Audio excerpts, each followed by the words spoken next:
Hello, everyone. We're just waiting for folks to come on board here. Welcome, welcome. We'll just give it a couple minutes. And while you are waiting, we would love to know if this is the first time you're attending a Women's Way event. So there's a poll that showed up. And if you could answer that question while we're waiting for individuals to join us, that I would greatly appreciate that.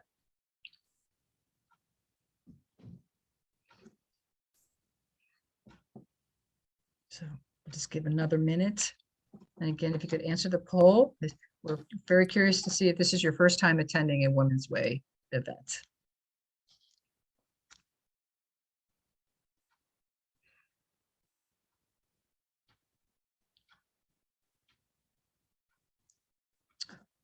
All right, well, while people are joining us, I'm going to just welcome everyone. Welcome. And thank you for joining Women's Way Closing the Gender Wealth Gap Forum on the intersections of reproductive justice and economic justice. I am Diane Corman-Levy, the Chief Disruptor at Women's Way, and we're really delighted that you decided to join us for the next 90 minutes today. And again, if you're just joining us, there is a poll, one question poll.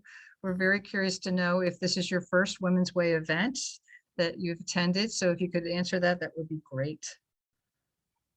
So today forum is part of a year-long series of closing the gender wealth gap, where the purpose is really to educate different stakeholders about the drivers of the gender wealth gap and what action steps we and other stakeholders can take to help close the gender wealth gap. We started the series in October 2020, and since then we've conducted 7 sessions, and we addressed topics such as strengthening the early childhood education sector, investing in women-owned businesses, gender and racial disparities in healthcare, increasing access to affordable housing, improving financial capability of women, and dismantling white supremacy. Today's session focuses on the intersection of reproductive justice and economic justice. You will hear from 2 amazing panelists who will address the issue from a provider and advocacy perspectives.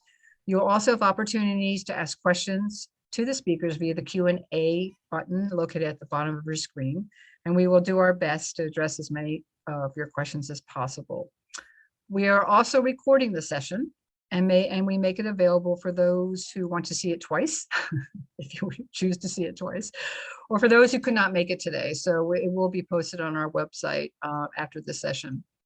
And finally, to create a safe space for all of us to engage in honest and challenging conversations and discussions, we ask each of you to abide to the session's norms listed in the chat box. So I'm going to spend the next few minutes, as well as Kelly Sheard, who will introduce herself in a few minutes, the director of the Gender Wealth Institute, really talking about giving you some background. Let me just get here. About Women's Way, the gender wealth gap, and why we as an organization are putting so much time and resources to addressing the gender wealth gap. So briefly, Women's Way has been around since the late 70s, and we're the leading nonprofit organization dedicated to the advancement of women and girls and gender and racial equity. We are actually the first umbrella funding federation in the United States specifically dedicated to women's issues. And we're fully, I think most of us are very aware of the economic state of women before COVID was not great, and is certainly not great after COVID. Nationally, women and children were 73% of the poor. Philadelphia had, and still does, has the highest poverty rate at just above, it might have gone down to 23%, but that's not much of a difference among the 10 largest cities. And the region's largest demographic group living in poverty were women ages 25 to 34. We also know when women are poor, children are also poor. And the impact, which we've heard a lot of, and we continue to hear a lot of, the impact of COVID on the economic state of women. 2.5 million women either lost their jobs or dropped out of the workforce. At a time when more women were entering the workforce, we now have seen a dramatic decrease in women in the workforce, and nearly 2 million remain unemployed. And workforce participation rates for women have hit 30-year lows. Some of the driving factors are women account for 74% of employment in high contact occupations, fields dominated by women, such as retail, food services, Domestic workers, they are predominantly high contact occupations, and they are predominantly held by women. Also, lower paying jobs without benefits and paid family leave and medical leave are dominated by women. And we've been hearing a lot about the lack of a childcare infrastructure or family forward workplace policies. Many women just can't even afford to pay for high quality childcare. And for that reason, some women have dropped out of the workforce. This is just an interesting statement that if conditions for families do not improve, and basically if levels of maternal labor force participation in work hours experienced during the pandemic exist and persist, lost wages would amount to $64.5 billion per year across our country. So there's the economic impact of women dropping out of the workforce is a huge impact, not just on women and families, but it also has an impact on our economy. And then there's the gender wealth gap, which actually has worsened since the pandemic. This data was actually before the pandemic. But if you look at single white women, they own only 32 cents on the dollar compared to single white men. And it gets a lot worse for Black and Latinx women who own less than a penny. And it says here has not improved for past 50 years. It's actually worsened with the pandemic. And what are some of the causes? Well, women earn less than men, not because they're less capable or work less. One, because pay equity still does not exist in our country. Two, fields dominated by women are still paid less and valued less. They're more likely to be denied mortgages, loans, or overcharged for loans, and yet women have greater record of repaying back loans. They're more vulnerable to predatory lending. They hold a huge amount of debt. 2/3 of all student debt are held by women. And more women are graduating from college, but that doesn't guarantee that they're going to actually achieve economic well-being, partly because the student college debt is having a dramatic impact on the economic security of women.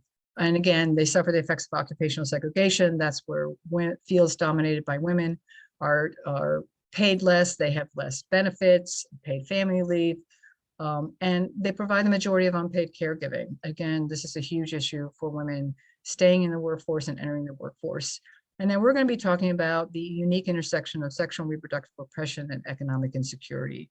So we'll go into much more detail about that. And, we are very passionate at Women's Way about why building wealth. There's a lot of anti-poverty initiatives in our region, but that's not enough.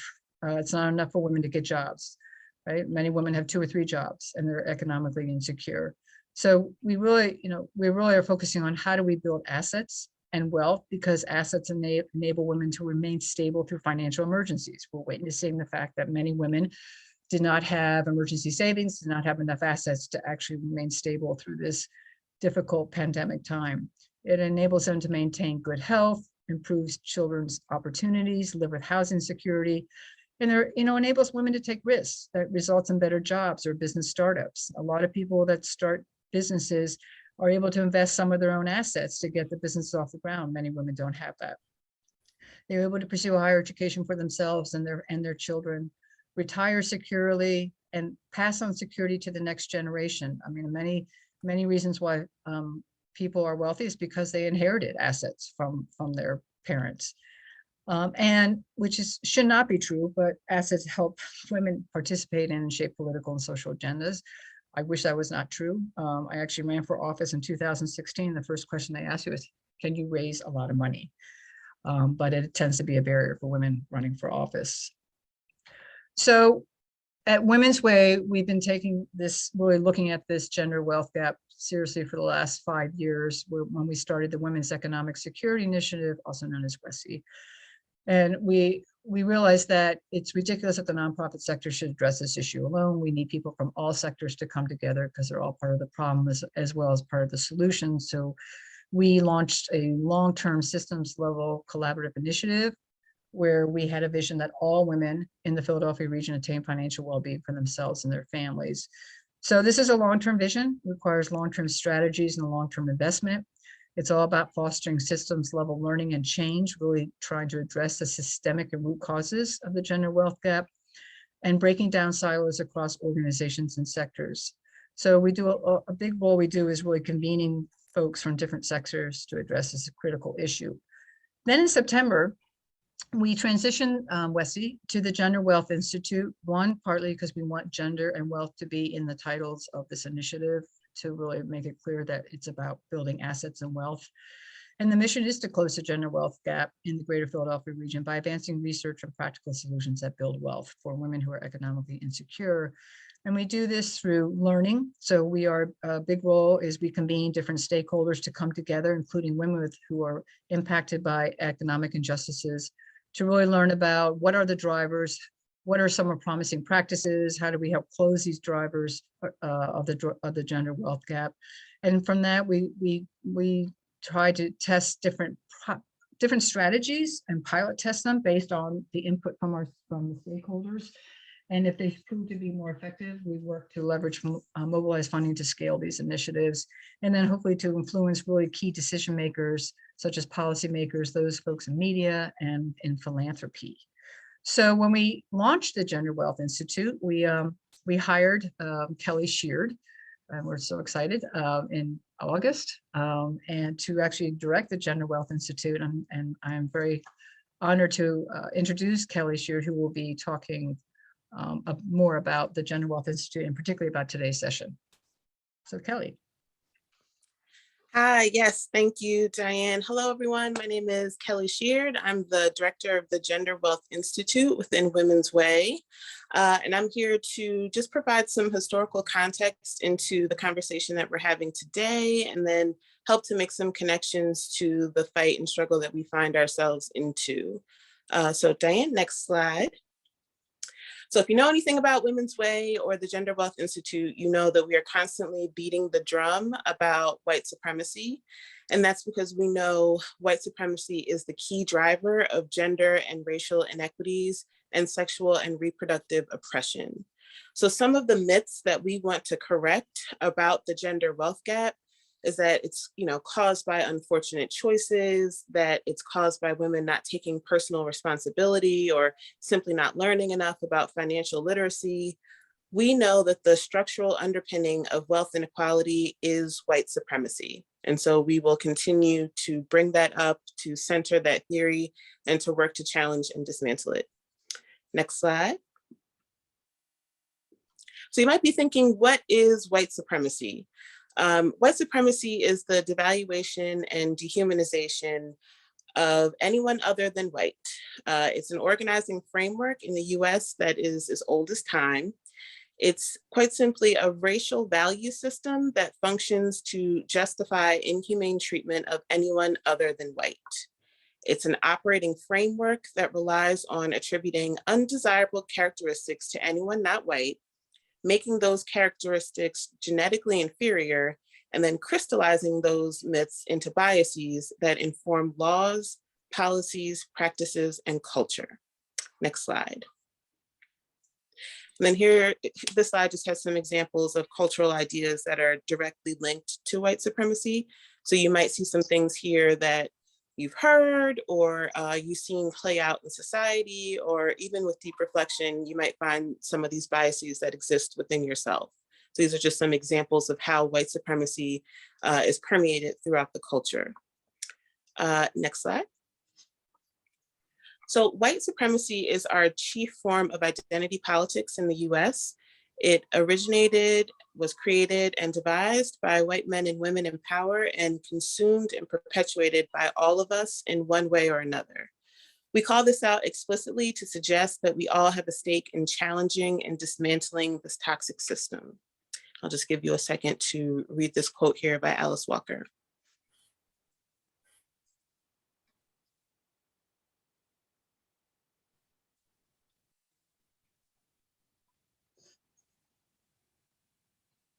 Next slide.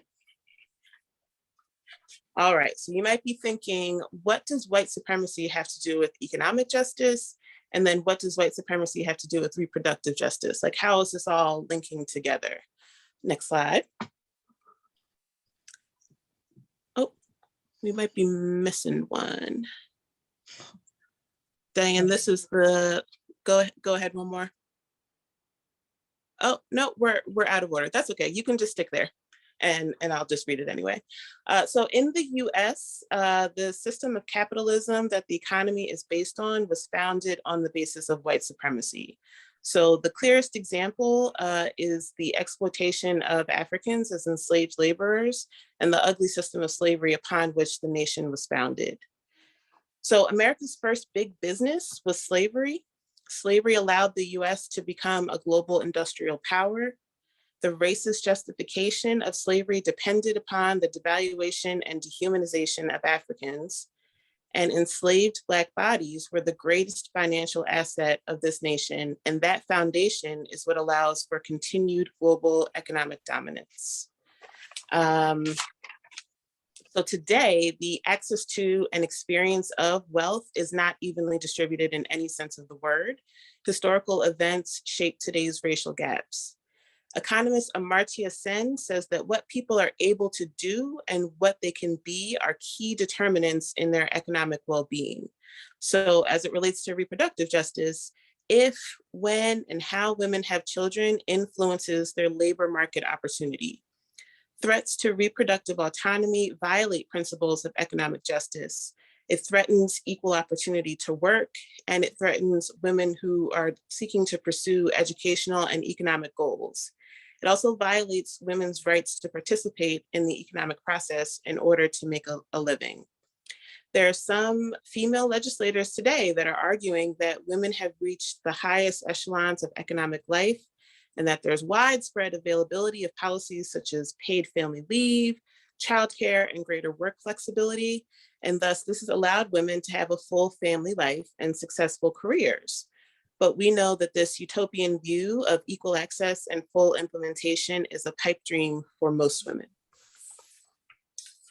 So, heteropatriarchy is another key building block of the US empire. The way to legitimize a racial hierarchy, which is the goal of white supremacy, is to institute patriarchy. So a society organized around the preservation of white male power necessitates the domination and subjugation of all others. Next slide. So the history of reproductive rights is, in fact, the history of white supremacy. Margaret Sanger, pictured here, is a prominent and foundational leader in the birth control movement and was a staunch advocate of eugenics, or the idea of using, quote, hereditary traits to determine who was fit or unfit to breed. Unsurprisingly, white supremacy deemed poor women, disabled women, and women of color unfit. Next slide. So this quote is by Dorothy Roberts, and she says that reproductive politics in America involves racial politics. So white supremacy suggests that the cause of social ills is inherent deviancy and not the arrangements of power. But we know that reproductive decisions are made within a social context, including inequalities of wealth and power. Quoting Dorothy Roberts again, whites invented the hereditary trait of race and endowed it with the concept of racial superiority and inferiority to resolve the contradiction between slavery and the American foundational value of liberty. The denial of Black reproductive autonomy served the interest of white supremacy. And this slide here shows a history of reproductive violence against women at the bottom of the economic pyramid. Next slide. Oh, again. One more. Great. So reproductive justice was a concept developed by Black women in 1994 and refers to the right to not have a child and the right to have a child and raise them in dignity, in safe, healthy, and supportive environments. This puts reproductive rights into a context that's shaped by intersecting oppressions and points to the need for structural changes through social justice organizing. So we miss out when we frame reproductive justice conversations simply and only as, hey, government, hands off my body. When we only talk about liberty, this implies freedom from governmental interference, but it does nothing to dismantle unjust systems that deny some women the ability to have a choice to make. When we insist on government neutrality, we ignore policies and practices that aren't explicitly enacted on the basis of race, but disproportionately impact women of color. So instead of fighting about a negative right against state interference, we have to agitate for the positive right to the resources needed to procreate or not procreate. Next slide. This slide here is actually a quote from one of our panelists that you'll get to hear from today, which does an excellent job, I think, linking the connection between economic justice and reproductive justice. And this is a quote by Elicia Gonzales.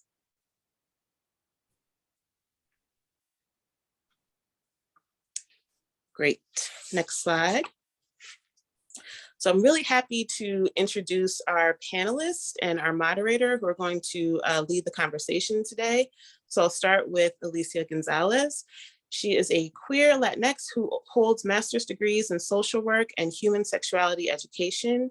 Elicia is the executive director for Abortion Liberation Fund, formerly called the Women's Medical Fund, an organization that since 1985 has worked to ensure and expand abortion access now and always through direct service and community organizing. Elicia formerly served as executive director for GALE, a queer Latinx social justice organization, and adjunct professor for Widener University's Center for Human Sexuality Studies. Elicia serves on the Bread and Roses Community Fund Board, is the co-founder for the Sex Interactive Collective, and is a member of the newly formed Philly Pride Collective. Welcome, Elicia. Janet Williams is the patient care coordinator for PEACE, the clinical care practice of the Complex Family Planning Division at Penn Medicine. At PEACE, Janet coordinates the care of hundreds of medically complex patients in need of hospital-based abortion care and urgent pregnancy management, including the coordination of funding, transportation, and travel. Janet has been an integral part of the family planning community in Philadelphia for more than 30 years, with experience at Planned Parenthood, Einstein Medical Center, and Temple University. As a Southwest Philly native, Janet wanted to find a field that empowered women and young people, finding her calling, mentoring young women, and investing in the health of teens through her work as a founding board member of the Daniel Rumpf Foundation. When not working or volunteering, you can find Janet with her family or cheering on the Sixers and Eagles. And finally, our moderator, Jenifer Groves. Jenifer Groves has dedicated more than 25 years to organizations that partner with the intentionally marginalized in our community in hopes of creating a more equitable world. She has worked in a paid, volunteer, or board capacity with Planned Parenthood Southeastern PA. There's a long list here, so I'm just gonna say some. Women Against Abuse, South Jersey Now, Alice Paul Chapter, the Abortion Care Network, Prison Health Network, and the Women's Centers, and many, many, many more. She's currently the Vice President of Clinical Administration for the Women's Centers, serving Pennsylvania, Atlanta, New Jersey, and Connecticut. Welcome, Jenifer, and then I'm going to turn it right over to you and welcome the panel. Thank you so much. So I'm Jen Groves. My pronouns are she and her. I'm a proud abortion clinic worker. I chose to facilitate this panel today because people's wealth, and more importantly, the lack of it, affects nearly every patient I care for. I'm honored to be in this meeting with these two reproductive access giants. So, Elicia, can you talk a little bit about what your organization does and why you chose to be on this panel today? Yes, thank you, Jen. It's first of all, an incredible honor to be here with you and also with Janet, who I absolutely consider my partners in crime. And I want to just give a huge thanks to Kelly and Diane for inviting us, as well as Jessica, who's behind the scenes. But I also wanted to quickly, before I move any further, just name that we are, at least if you're in Philadelphia, that we are on Lenni Lenape land, and that it's important to notice that this this nation is founded through violence and white supremacy, that started with the genocide of Native folks, continued on through slavery, and exists to this day, right? And so I just want to name that, and I want to drop in the chat for anybody who's curious to find out what land you're on or to know more about that, to just to say that. I think it's especially important considering the continued war machine and the attacks on the Ukraine, this is all connected. This work is all connected. And that is in part why I am here today, because I feel like not only do I continue to learn, but I feel called to be in community where we are having these conversations about the ways in which white supremacy continues enacting harms on our communities and on our people. I've done this work for a very, very long time, but I've been at the Abortion Liberation Fund for just about 4.5 years. And in that time as a fund, which I'll talk about in a second, we've really grappled with what does this mean to notice, to name, and to fight against the white supremacy that courses through all of our veins and also shows up in the work of abortion access. So again, thank you for having me. Abortion Liberation Fund of PA, or ALF-PA or ALF, or however you want to call it, was formerly called the Women's Medical Fund. And I just want to quickly name that we went on this really thorough process last year of renaming ourselves, which was a long time in the making because we recognized that our name was actually causing harm. It was not reflective or representative of the reality, the undeniable truth that not only folks who identify as women need access to the full range of reproductive health care and abortion access, right? And so our name, Abortion Liberation Fund, we feel is more of a gender affirming invitation for folks to seek us out as they need us. So we've been around for a minute. We were started in 1985 by a group of, dare I say, badass folks who recognized that when Pennsylvania enacted basically its own version of the Hyde Amendment, which banned Medicaid usage for the coverage of abortion, that it was going to hit hardest people who were experiencing poverty. And because of the connections between poverty and racism in this country, that meant Black and brown folks, right, who were already struggling to get by.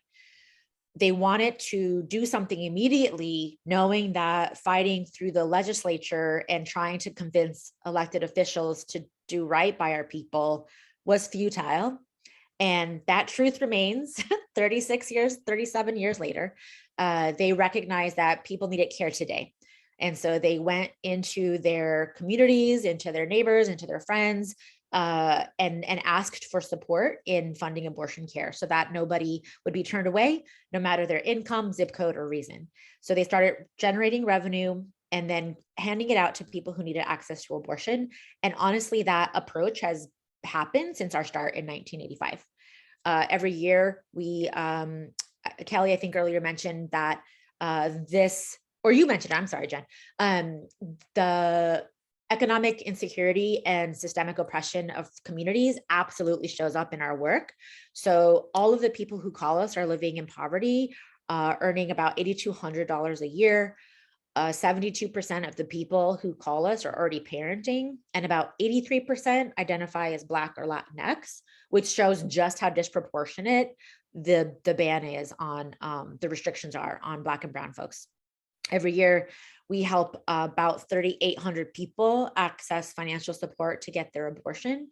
And last year, we were proud / angry that we gave out just under $667,000 of abortion funds to people in our area, in large part through partnerships with folks like y'all, which is why it's such an honor to be here with you. So we're doing that work every day.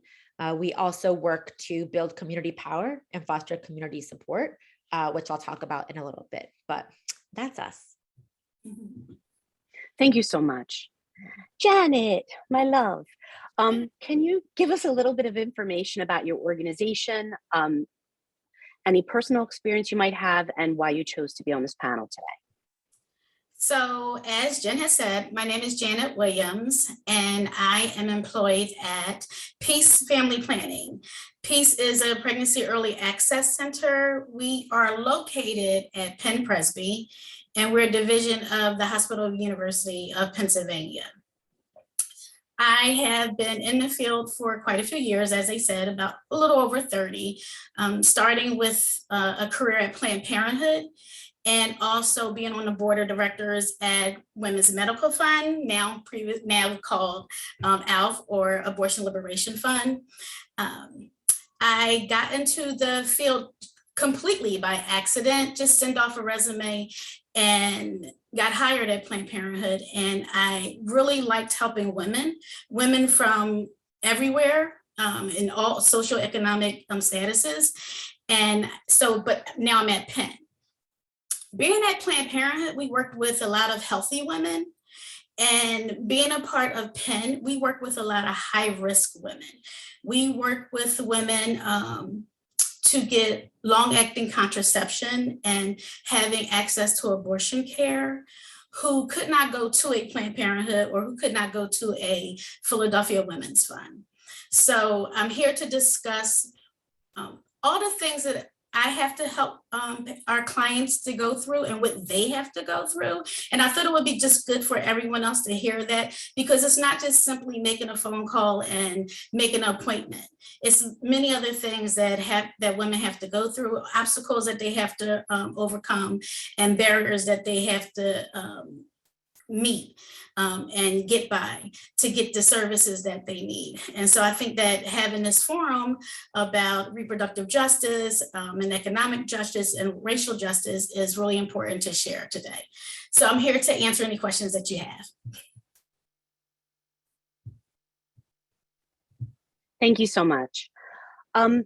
Just to kind of piggyback off of Elicia's language a little bit earlier, I just want to reiterate that women are not the only people that seek family planning and abortion services. So for the remainder of the questions that I'm asking the panelists, I will be using people or folks as opposed to just the word women. To start this up, I want to kind of back the conversation up a little bit to frame it. So can you explain to the attendees what is reproductive justice? And how is it an economic justice and racial justice issue? So Kelly hit on it earlier today. Reproductive justice is basically having complete equal rights and access for women. In my field, as I said, it's the right for all women to have children or not have children. It's the right for women to have the pregnancy when they want to have it and make sure that it's healthy. What happens is, because there are inequalities and there is not truly equal services for all, women of color, women that are non-white have to, as I was saying, get by many barriers. So having this access for medical care is very important. We want women to be able to take care of themselves holistically and have a complete well-being of care and not have to worry about the obstacles of financial restraints. Yeah, and I just want to drop in the chat because I always like to think about origin stories and to pay respects to folks who create these tables. Reproductive justice was born in response to white supremacy that existed because white feminists were not making space nor recognizing the expertise and power of Black and Brown, but primarily Black women within this reproductive rights field. And so finally, folks said, we're going to create our own table, and thus reproductive justice was born. Obviously, far more complicated than that.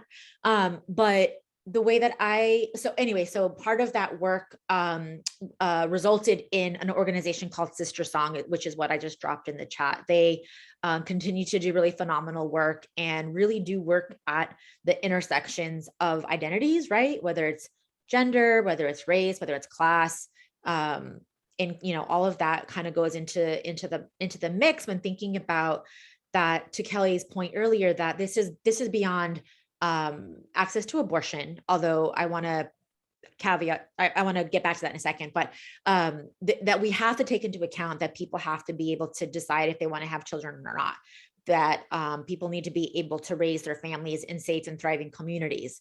And safe meaning that they shouldn't have to be worried about getting shot by a policeman, right? It means that they need access to education, to affordable food, to living, ideally thriving wages, healthcare, right? It's the gamut in which allows people to live a life of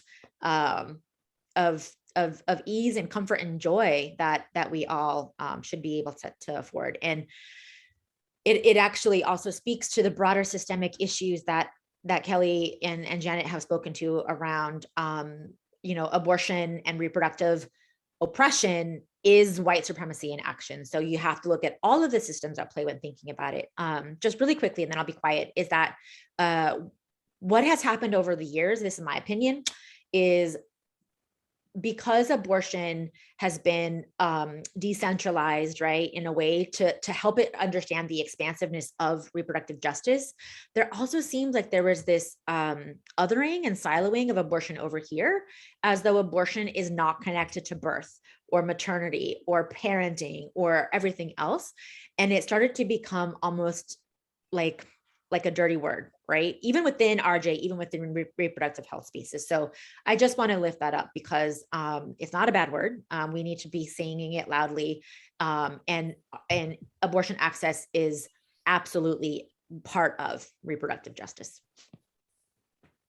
And you get to hear patients, you can tell when patients actually identify with thinking that it's a bad word or if it's taboo when making appointments, and when asking, how can I help you today?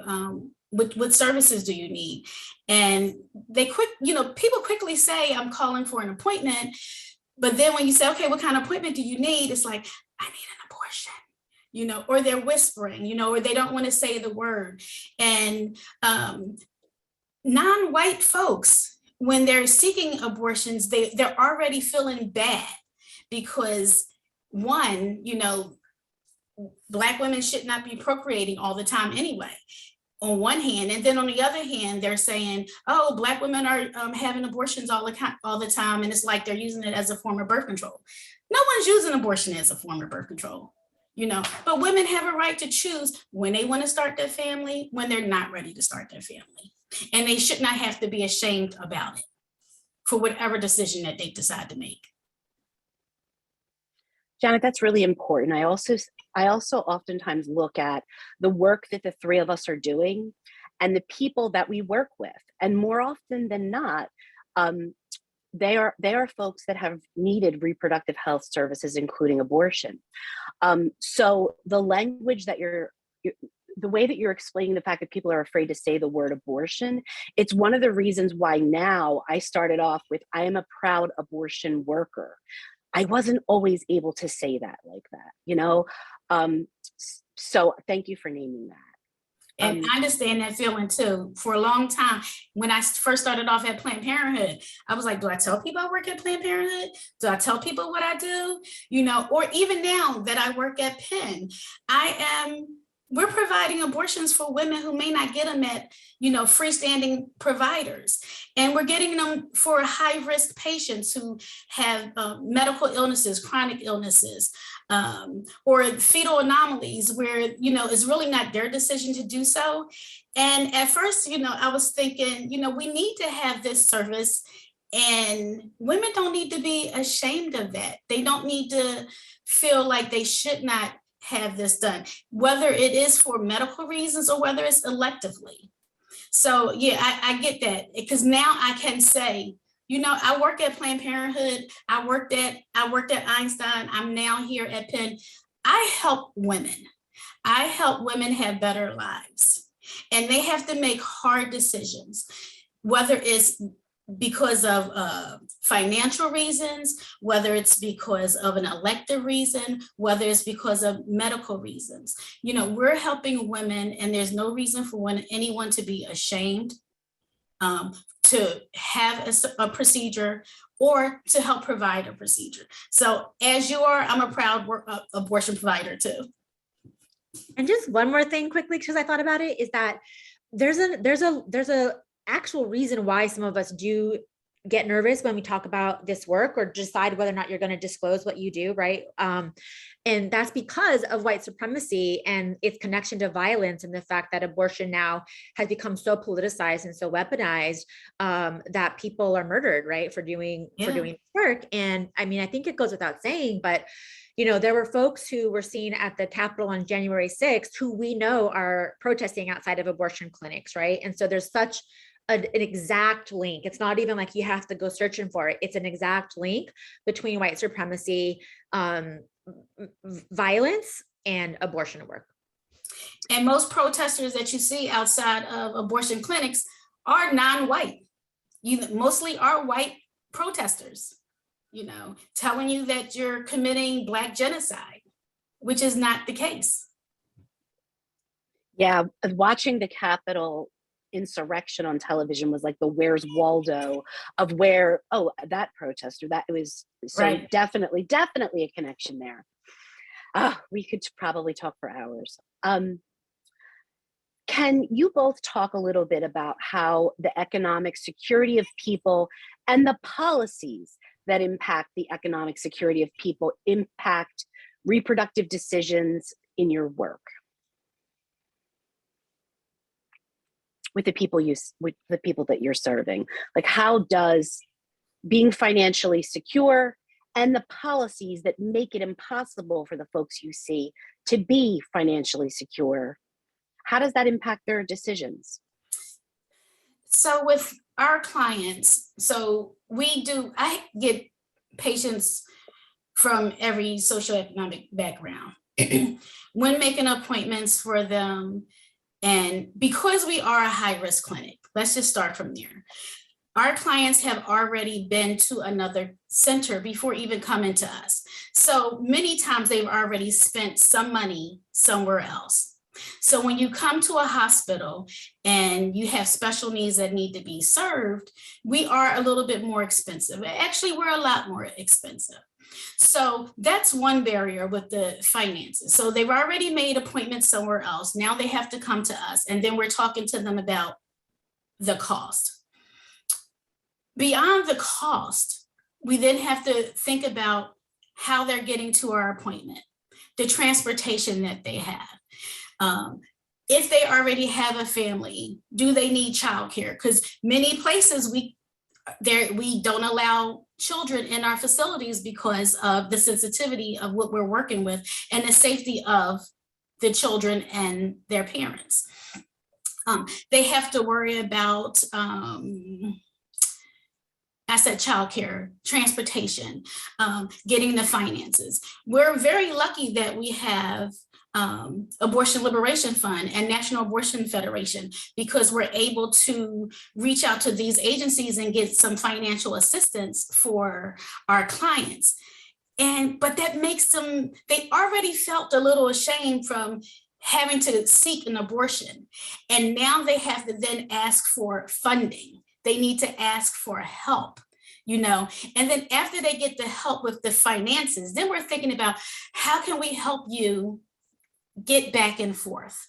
You know, they have to have surgeries. Many of these women are having surgeries and they're under local anesthesia, general anesthesia, twilight, and they need assistance. So sometimes that's even revealing to others why they're at the doctor, why they're at the hospital. So that's a little bit more shame. Whereas when people are more financially grounded and financially secure, they don't have those obstacles.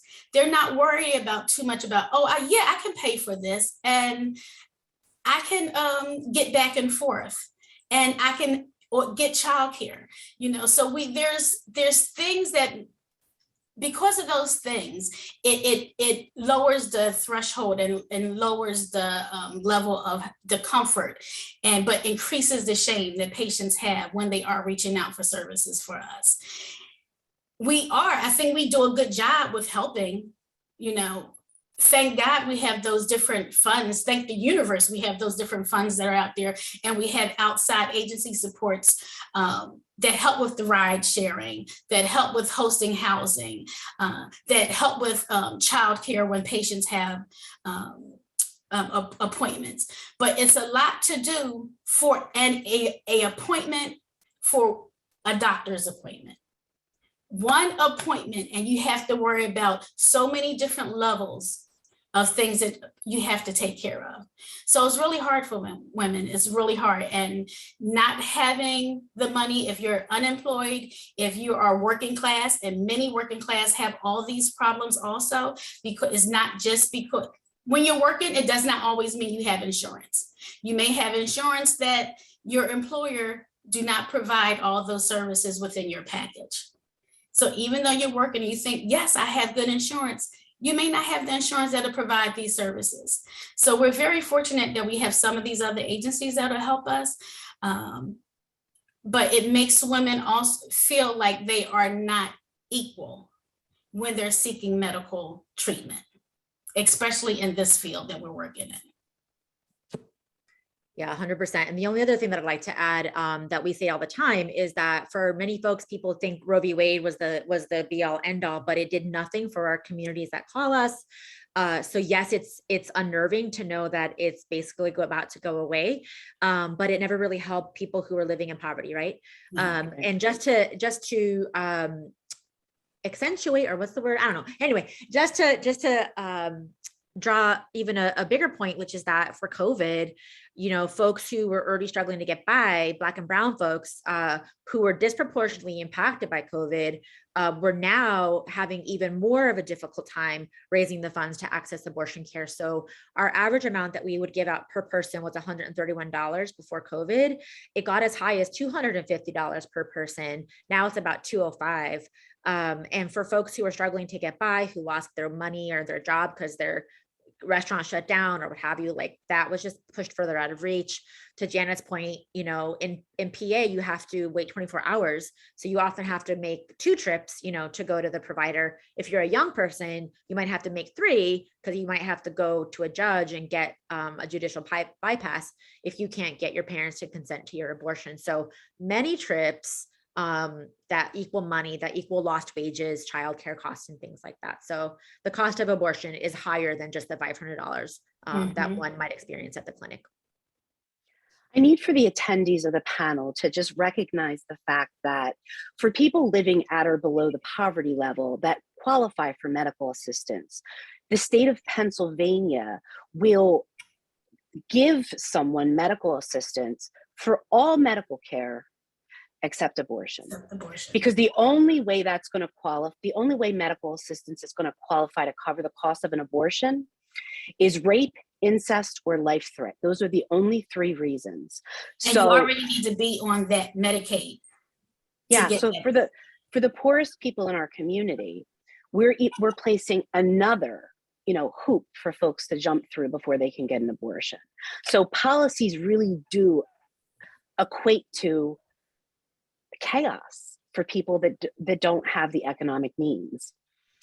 Can you both talk a little bit about historically what barriers and challenges women face in accessing abortion and family planning services?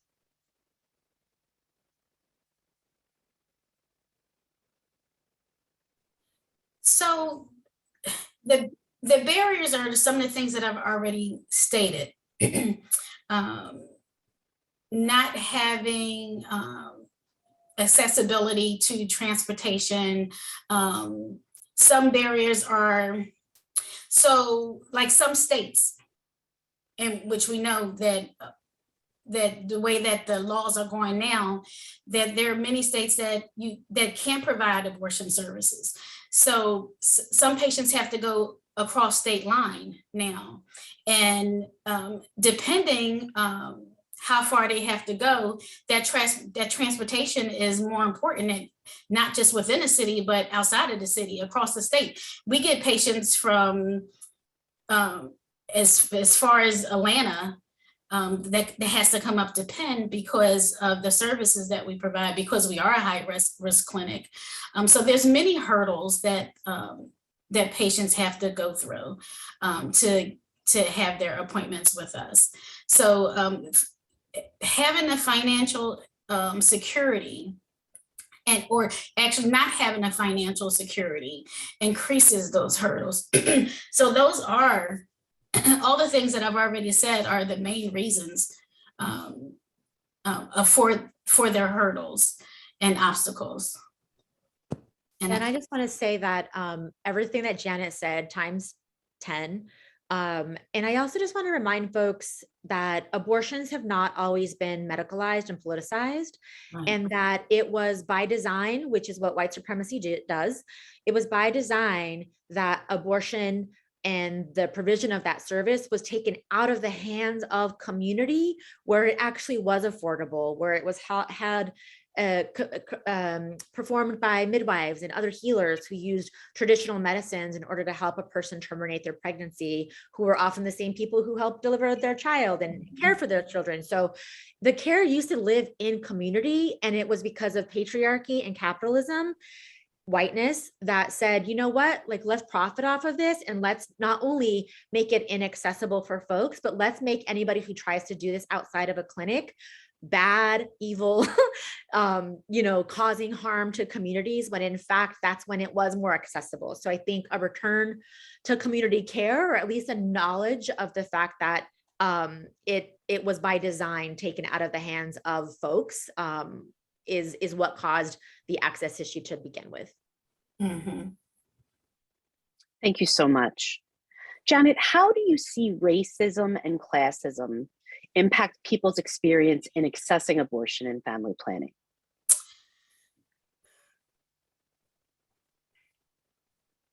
Racism and classism is there.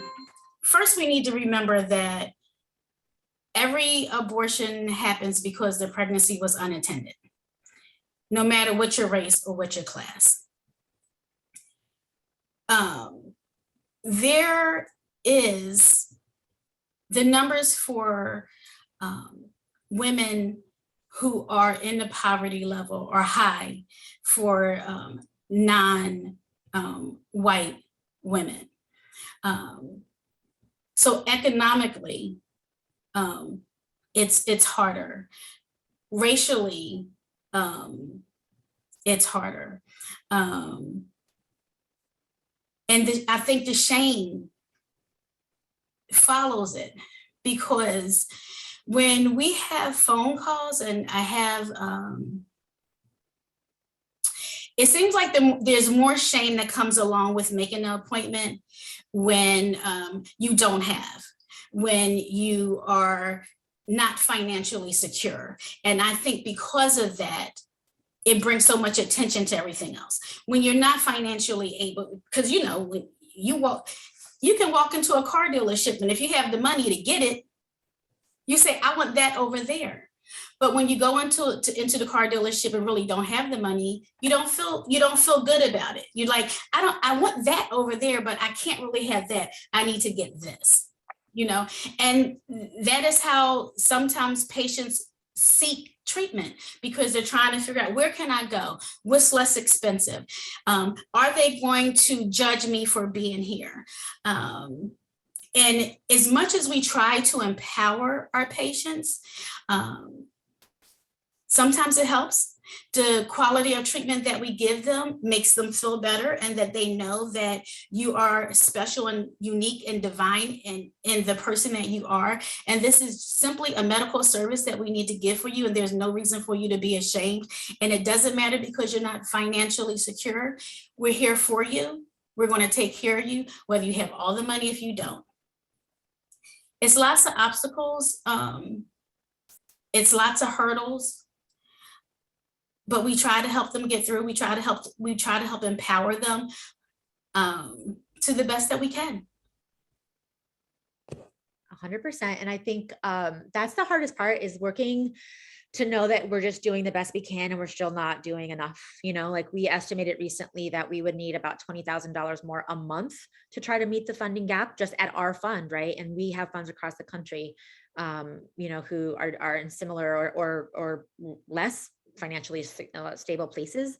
The other thing that I just want to say quickly is just the connections to that we see is that when you deny somebody access to an abortion, you're actually forcing them to carry to term and to parent against their will, which I cannot think of anything that's more inhumane than that.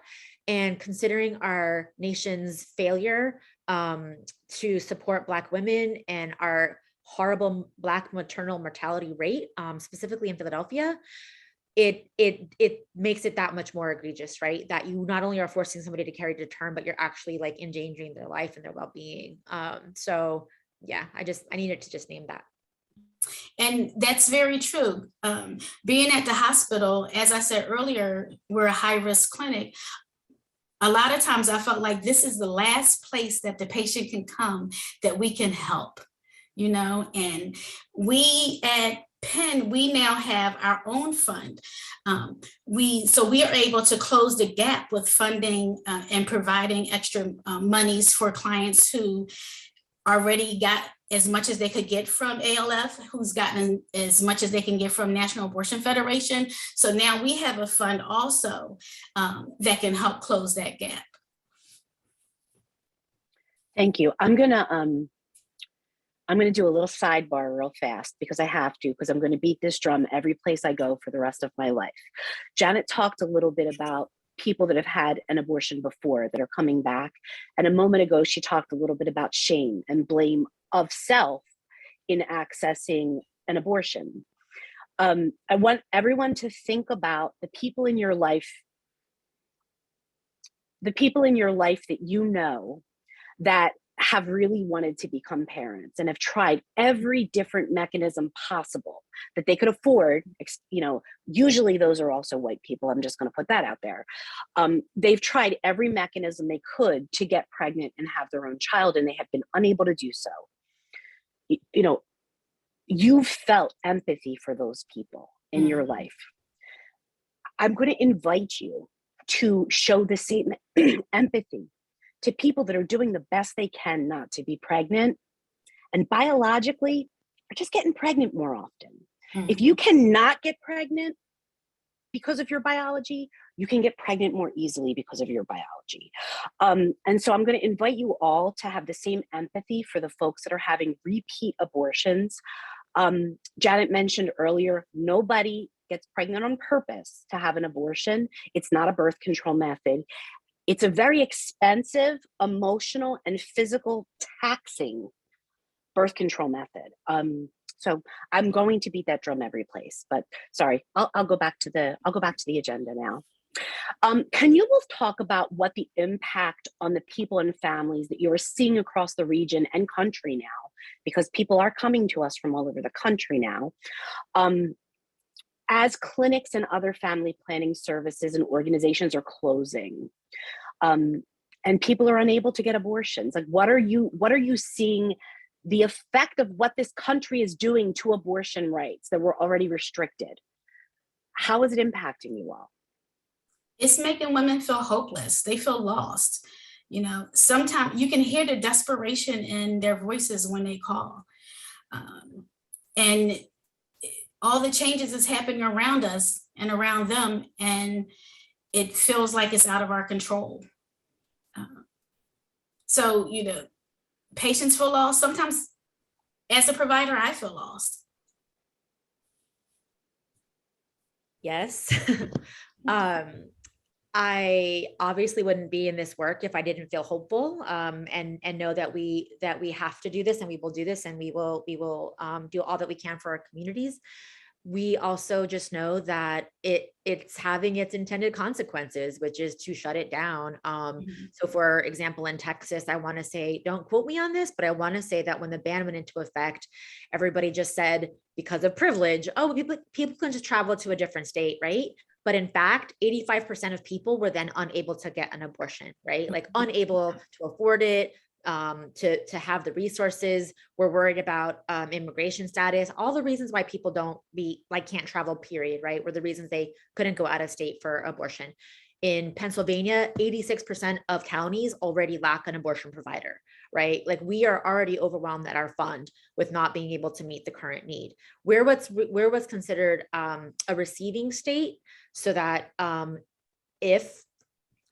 when Roe v. Wade goes away, that means that folks will have to travel here, right? From like Ohio or everywhere, from Texas, etc. And it's just not a sustainable system because of what I just described. There's already an absence of providers.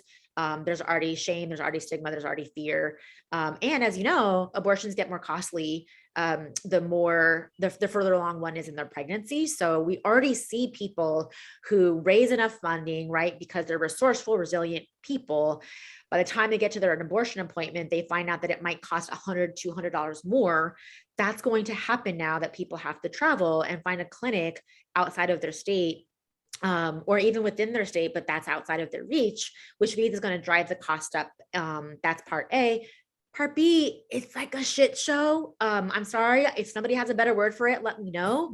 But people are so terrified and confused. And that's by design. Like people just assume there's no more abortions, you know? Right. And so you're not going to seek it out. Or if you're somebody who doesn't know about an abortion fund, you might not think that you have support out there for you, because who's going to fund abortion? Like it's a shameful thing, you know? Why would there be support for that? So you're not even going to call a clinic or then find out that there is support for you once you get that abortion appointment. So just barrier upon barrier at a time when, you know, well, I won't even go into that other stuff, but it's just a scary time. Very scary. Yeah. So I think we might know the answer to this one, but I'm going to ask it anyway. Can you talk a little bit about why anti-abortion legislation is growing in our state and in our country? What are the driving forces to restrict people's agency over their own bodies?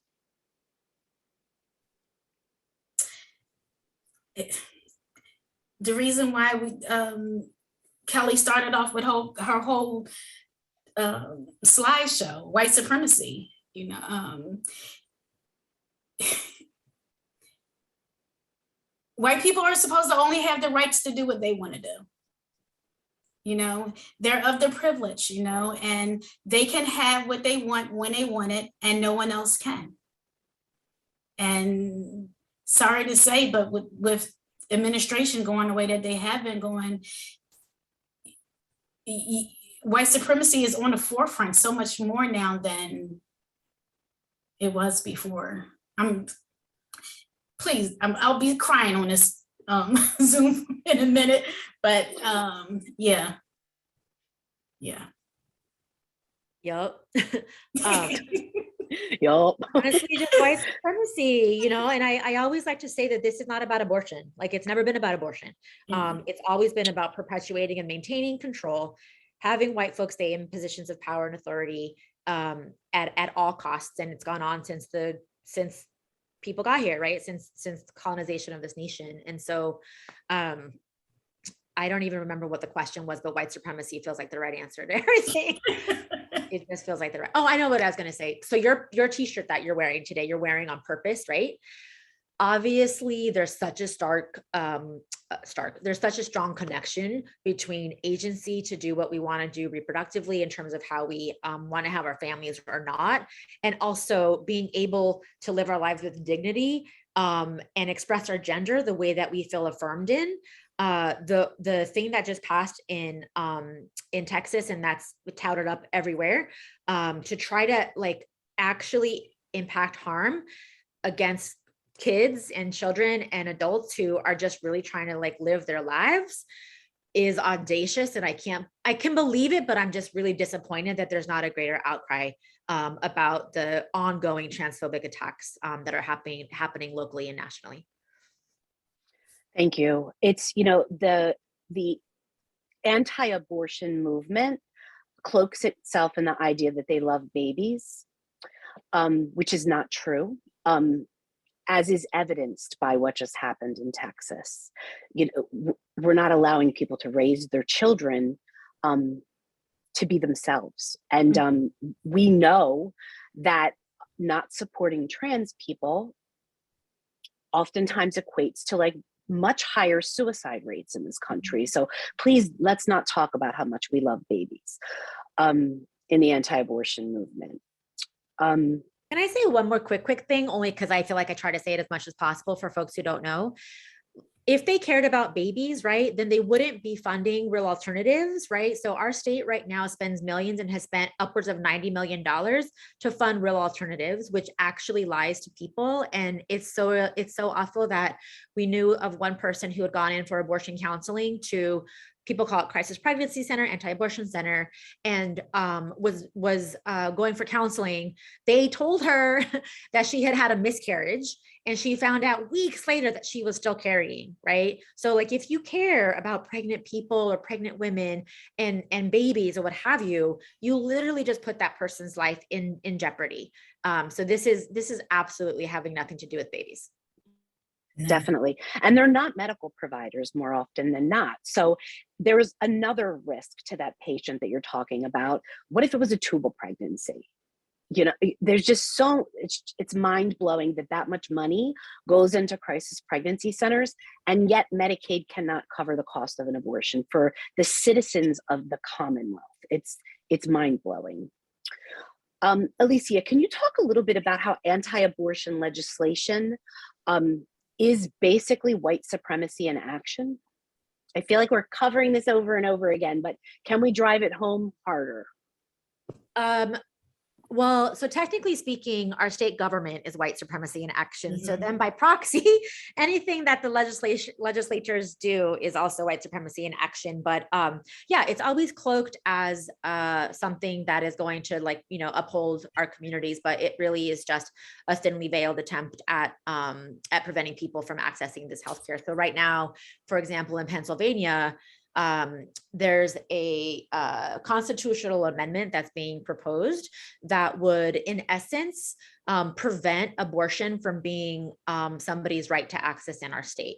And it's one step away, like it's the stepping ground, if you will, for basically banning abortions in Pennsylvania. And so I like to drive home that I think that the South oftentimes gets like flags raised around abortion access, but Pennsylvania is awful. It's been awful, and in many ways, the birthplace of anti-abortion efforts across the country. These efforts are usually held or promoted by surprisingly white men, because that's who makes up our state legislature. And there's a strong connection. There's a strong connection between not only that, but also the Catholic Church, and the money that the Catholic Church gets and the influence that they have over our state government, as well as federal government, right? And so, yeah, just look through the fine print to sort of see what it is that folks are actually talking about. And all you have to do is figure out who's proposing a thing to see what it's actually about. All restrictions to abortion are extreme. Anything that prevents a person from being able to access it is awful. And as a sharp contrast, I just again want to point out that in the US, by design, it is a political tool. Abortion has been used, our bodies have been used as a political weapon against liberation. And so, for example, in Cuba, which some see as like lesser than, up to 8 weeks, they don't even call it an abortion. They call it menstruation extraction, right? So if somebody starts, you know, getting a little bit, you know, of a belly, or I guess at that point you don't get a belly, but maybe you miss your period, you don't even call it I'm pregnant. You're just like, oh, I missed my period, I got to get back on track, you know? So it's audacious to think of that because of how bad it is here, but it doesn't have to be that way. And to quote Lauryn Hill, like, it could all be so simple, you know? But you're still hopeful, right? Hopeful. Okay, no small feat, but can you talk to us about what we can do to dismantle white supremacy? Because that's what it's all about. I mean, we're not getting anywhere without that. I can start, and then Janet, please let white folks know and non-Black people of color know what to do. I assume that most people on this call are in favor of abortion access to some degree, but what I want to challenge us to do is, specifically for folks who are white or not Black people of color, is to do your work of interrogating and atoning for your own anti-Blackness and consider how it shows up in your body, in your behavior, in your families, communities, workspaces, et cetera, but that it really does start from an individual level of thinking about, like, what were you taught? What were you raised with? What are your current beliefs? Some of your current, racist practices and or internal beliefs, because there's no way that we are not racist. That's undeniable. Like, I will fight you if you say otherwise. And so one of the things that we want people to do is do your work. Yes, go to marches, yes, donate, yes, volunteer, all of that, and do your work. So I'm going to drop in the chat in October when stuff got really bad with Texas, there were many folks wanting to march, which we encourage. But we wanted people to understand that marching was the bare minimum, and that you need to do more. You need to march, and there's a list of things on our site that I'll share with you now that you can do. And it's stuff that's not easy. One of the things that I recommend, and I can't recommend enough, is a book called Me and White Supremacy. That is not a book you read, it's a workbook. You do your work through this book of like unpacking all this stuff. Like, it's hard and it's critical. So that's where I would say to start, is like, be the change. Exactly. And I would say the same. As a frontline worker, just as an individual, educating our patients. And as I said earlier, trying to empower our patients to be advocates for themselves, to maybe be an advocate for others. What we can do is, go out into our communities, and it doesn't always have to be places that, like this forum here, where we're all pretty much like-minded and, are pro-choice, but go into areas who are not, get into the churches, I used to go into high schools and facilitate classes, for their sexual health classes, and, inform them and, about what's going on, hit the colleges. So it's hard. And it's because there is also that inequality with financial stability. It is harder to get non-white folks to volunteer, because they're thinking, I need to be at work so that I can make some money, because I don't have sick time, I don't have vacation time, and if I don't work, I don't get paid. But volunteering, getting to get involved, and starting with self does help, and just expanding out of your circles, because our circles are like-minded. We all know what we need to do. We're doing the work. It's just expanding and going outside of those realms. Yeah, it's making me think that for folks that are listening in on this right now, I would just want to let you know that there are a lot of people on the ground doing this work, and yes, the best thing you can do is support the people on the ground in the communities that are already doing the work. I beg you not to try to create something of your own before you know what's actually going on, because you can bet there are Black and brown women at the forefront of this work that have been here forever. Welcome. If this is exciting to you and you feel like this is your passion, welcome. We also are wondering where the hell you've been, but welcome, join us. Right. We have stuff for you to do. With that, I am going to, we have probably about 15 to 17 minutes left on this call, and I am hoping that there are some questions for the panelists. And Janet and Elicia, thank you so much for doing this with me, and letting me facilitate this for you. I love you both. Love you back. And I love our community. We are doing excellent work. We have restraints, but we are doing excellent work. We don't play except for when we do, because we work hard and play hard, which I also just want to lift up that to dismantle white supremacy means that we must infuse joy and rest in our work. So we can't do this work if we're not having a good time at some point, not always, right? We can't do this work if we're exhausted and grinding all the time, right? Like we at ALF moved to a 4-day work week. We took a week off in the summer. We took 2 weeks off in December, and some people think it's ludicrous, but we actually served more people last year than ever. So it's not compromising our work. In fact, it's helping people like be whole human beings. So that's another way that folks organizationally can dismantle white supremacy. But yeah, questions. So we have lots of affirmative comments and suggestions for resources in the chat. No explicit questions at the moment, but folks are feeling you and are following along. Actually, Kelly, we have one that I see. It says the impossible question, but for people who can't dedicate full time to this, where do we start? What are the most impactful things we can do? I mean, I wouldn't be an executive director if I didn't say to like send us some money every month. Right. We need money. Unfortunately, because of capitalism, we need money to pay our bills and to help people pay for their abortions. And so we love and invite people to become a recurring donor. If you have $5 a month to give, like we take that. Tell your friends about Abortion Liberation Fund, because as a fund, I think we're a little bit lesser, we are lesser known than like Planned Parenthood or things like that. Another thing is just talk about abortion, say it out loud, don't say it like in a whisper. And that can be done through like a virtual house gathering, a literal house gathering where your friends and family come over, you have some, you know, beverages of your choosing, and then one of us from the organization can come and talk about our work. That's you know, that's about an hour-and-a-half commitment during the thing, and then however long it takes to invite people. That's another thing. And then again, like what I had said, if you have the bandwidth and the space, you know, to do some work around your own stuff, the workbook is a great tool. Doing some sort of, you know, group with other people is a great tool.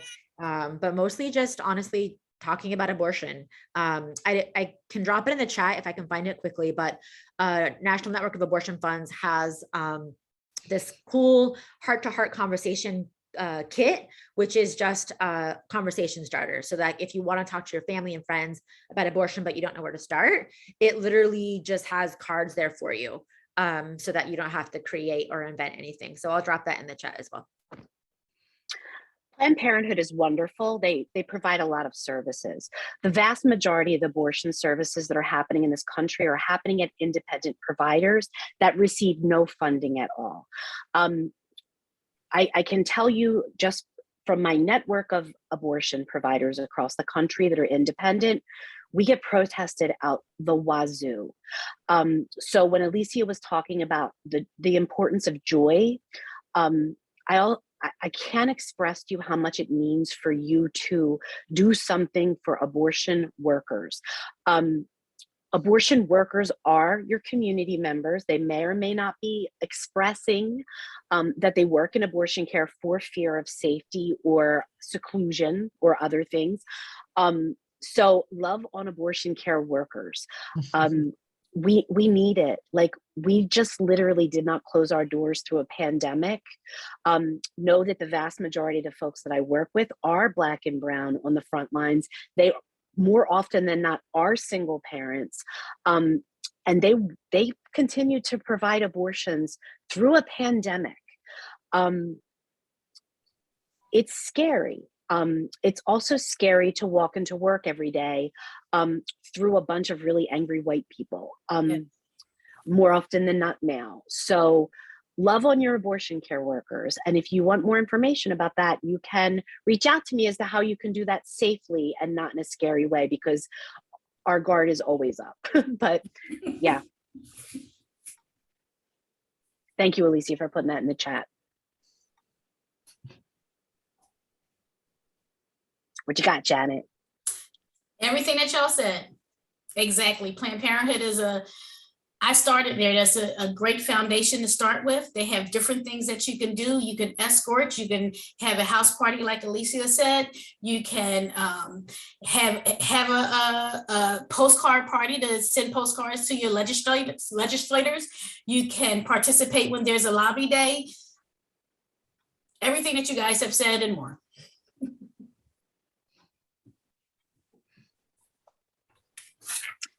Stop voting for people that are going to restrict our rights because it protects your pocketbook, because it protects your husband. Start thinking about all of us. Yeah.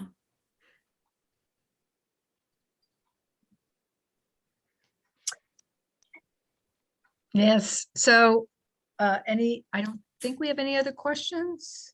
I just see one sitting here. Just hold on. Oh, wait, we do have one, maybe one more here. I was a volunteer patient escort here in Philly for many years. Is there still an organized program at the Women's Center and or Planned Parenthood? And if so, is there a current need for volunteers? Yes, yes, and yes. All of the above. There's always going to be a need for volunteers because there's always going to be protesters out there. I'm going to put something in, I'm going to put my email in the chat. You can reach out. And I can link you. Great. Well, I don't see any other questions. So first of all, thank you, Elicia, Janet, and Jenifer, for this honest, invigorating conversation and for the incredible work that you all do. It's so important what you do every day. And I appreciate just the honest conversation. And I think you heard it from the panelists and from Jenifer that the change starts with ourselves. You don't need full-time to do this work. It starts with starts with ourselves, understanding the history behind why abortion, what the whole history of what Kelly Shear presented. It take time to understand how white supremacy works in our systems and within our own mental model. So do your work, be the change, start with yourself. And so I think these are really all important messages. We will be creating a comprehensive list of all these resources. I know there was a lot shared in the chat box, but what we do after the session is we will share these list of resources plus some other ones that we put together with all the attendees and actually those who registered to come. We will also share the recording so if you want to watch it again, and please share it with others, because I think this was an awesome conversation. That will be available as well after the session. We are also working on how to continue these conversations, 1 second, Elicia, beyond these one-time talks, right? Because it is, and I think Elicia said it, how do we have these conversations, right? With folks that might not normally talk about these things, particularly things that have told us that we should be ashamed of. So I think, having these conversations and also being anti-race and being anti-racist, dismantling white supremacy takes practice. You've got to build the muscles to do this work, which means you've got to learn and talk about it and act on it every day. And it's something I'm doing as a white leader at Women's Way. I have a lot more to learn, but I practice this, and we make mistakes. Don't be afraid to make mistakes, right? That's part of the work. It's messy. So Elicia, I think you had your hand up. Well, I only want to take advantage of our time because we have a few minutes, and I'm wondering if anybody feels courageous enough. My challenge to folks that are still on the call is to drop in the chat, what is one thing that you feel like you will do after hearing this conversation today? Love it.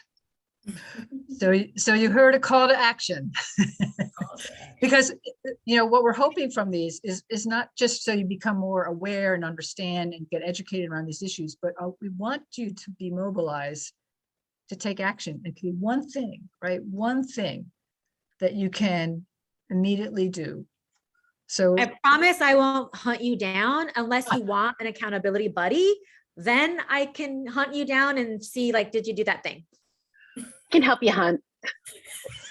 Write a check and be available for phone banking. Read Me and White Supremacy. Awesome. Be more vocal amongst my family and friends to normalize speaking about reproductive justice. Donate to Planned Parenthood. Finish reading Killing the Black Body by Dorothy Roberts. Yes, Kelly, yes. Keep it going, all right? Be vocal about being an abortion provider. Yes. Okay. Renewed commitment to my work on myself about anti-racist work. Such a great book. I will return to volunteer escorting, just order me and white supremacy. All right, on our website, right. These are all good stuff, and these are things you can immediately do. And the reality is we all have power to make change. We all do.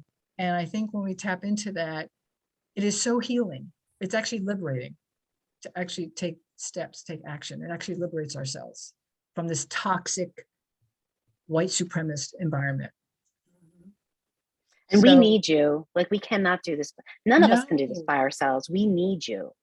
We need everyone. So thank you for asking that question, Elicia. I think it's so great. And just keep it going. And like I said, we're going to try to keep these conversations going, but conversations grounded in action, right? It's good. It's important to talk about it, but then how do we put that into action? So thank you so much. They keep coming in. And I think we actually have a link. It's going to be coming up to a survey that we'd like you to complete. And we ask you, we really take your feedback seriously. And I know when you're more emotionally moved by a conversation, it's great to do the survey right away. So we ask you to complete it. We want your input. We're constantly learning how to do these conversations, how to take these conversations and mobilize an action, and how to center white supremacy in all these discussions. So we're going to keep talking about white supremacy and how it relates to all the drivers of the gender and racial wealth gap, because it is the key driver. That's one message I want to take it home with you. And how do we work to dismantle that within ourselves, our families, our organizations, our communities, our churches, our synagogues, it's all there. So, oh my God, there's so many things coming in here. Anything else anyone want to say? I might just want to leave it up for a little bit because people have all kinds of things.